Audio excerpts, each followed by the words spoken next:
Hey YouTube, it's Nicole. I'm Moore coming to you from my car. I'm on my lunch break and I just wanted to come and talk to y'all for a little bit.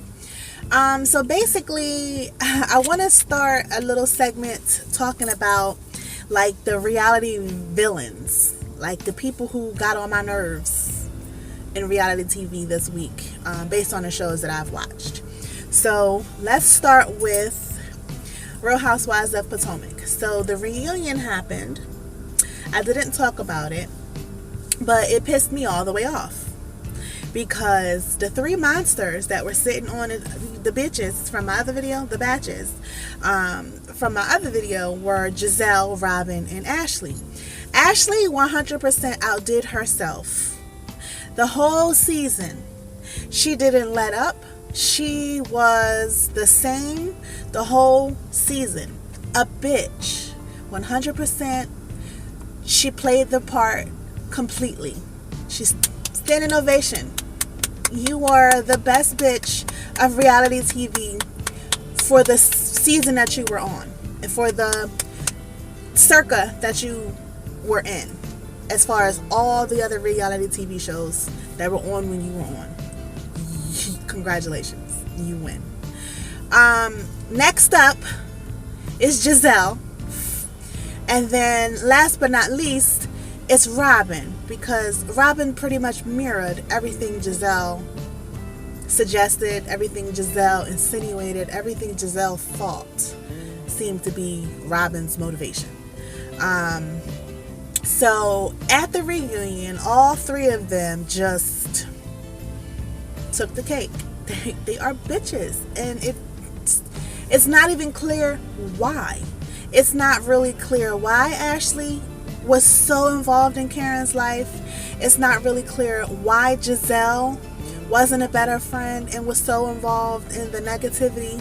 It's not understood why Robin don't think for herself.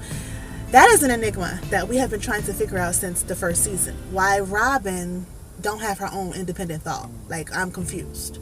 It's either Juan's idea or it's Giselle's idea. Robin don't have her own ideas. She follows what other people think. And that's sad because she's grown and she seems to be a good businesswoman in her PR days, and she's buying and flipping houses, although the house still hasn't sold. So, I mean, that's a tough market. So I don't think it's anything due to her own fault, but it's a tough market to try to flip and sell houses, and it's almost as if the sun and the moon and the stars have to line up just right to get it to go perfectly. But they take the cake. Ashley gets the award, and the rest of them were just bitches completely. So how about Monique is finally coming out that the person who runs that fan page was her brother. Now, that doesn't change anything for me. It does confirm the fact that she did lie, and that she didn't, when she said she didn't know who ran the fan page and she didn't have any real control over it. Listen, if my sister decided to run a fan page for me and my YouTube situation, and she had her own particular views about certain things and decided to express them on that fan page, could I suggest to her, hey, listen, take that down, it's going to cause me more problems than I really want to deal with, take that down? Yeah, I could. I sure could. And Monique, she sure could have, but at the time she wasn't really feeling Robin, and it was as if like, fuck her, point blank period. I'ma just leave it up there. And it wasn't even that horrible a meme, but Robin is so sensitive when it comes to people talking about her, but she's got a fiery tongue, you know, being programmed to say the shit that's coming out of that other people are thinking, or that's coming out of other people's mouths. So they take the cake. And then who else got on my nerves in reality TV?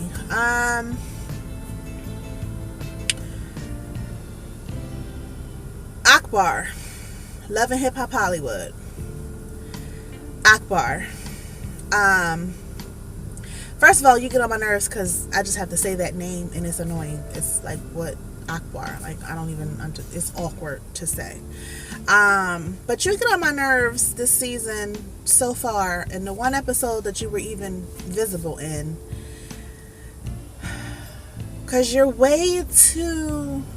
It's almost like instead of Tiara being your girlfriend, she's an investment, and you are really trying to make sure that your investment gets off the ground and that everything works well with it. And so you're just trying to take every kind of distraction and everything that could potentially sidebar her out of the way. Now, if I felt like you were coming off and coming from a genuine place in that you didn't want her to relapse, all right, cool. But you're very pushy, and like I said, it seems like you're trying to protect an investment. And I don't know if you've put any money into her resurgence of her career, or you did you pay for the photo shoot? Did you pay for that video shoot? Because I'm pretty sure somebody still has to pay for that male model that you completely moved out of the way, then took your shirt off like there was something to see and there wasn't, and stood in for the male model. Somebody still has to pay for him. And then I'm pretty sure you're going to try to collect a check because you were in it. But somebody still has to pay for the male model that you moved out the way, whose job it was to be in that video. So you got on my nerves. You were the villain of the show. So these people are not villains, but they gave a lot. It was a lot. No, Princess. I forgot Princess. I don't like Princess or the character that she plays on the show because I think that everybody kind of changes a little bit once that red light goes onto the camera. And I feel like Princess can't possibly be this mean.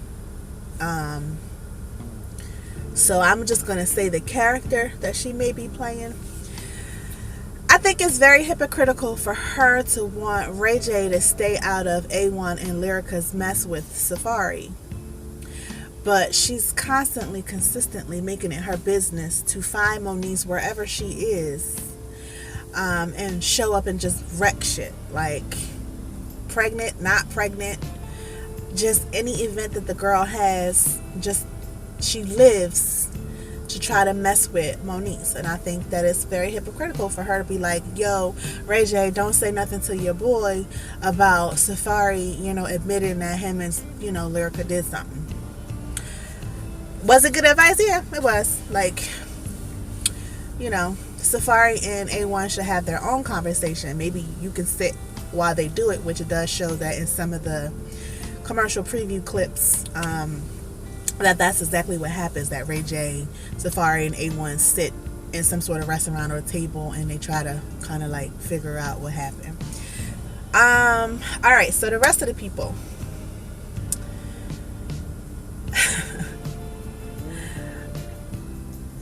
Nikki, I was watching, I think it was Funky Dineva, and he was saying that it was either Funky Dineva or Alexander Rogers. They were saying that they would rather see like Nikki trying to open her own strip club or one of her own businesses and chronicling her, that could be her storyline. But I just don't think that there's a real place for her in front of the camera. So my thought process is, for the Hollywood cast, there must be some money she's investing. There's got to be some money that she's investing, because otherwise, like, why are you on the show? And the girl with the accent, I don't remember her name. Why is she on the show? She did the radio. She has a radio station at Lyrica, and Big Lyrica or Donate Maybe for. Why is she on the show? I don't know. Why is she on the show? I'm gonna keep it short and sweet for y'all because I'm on my lunch break and I'm trying to eat and get back to work. So like, comment, and subscribe.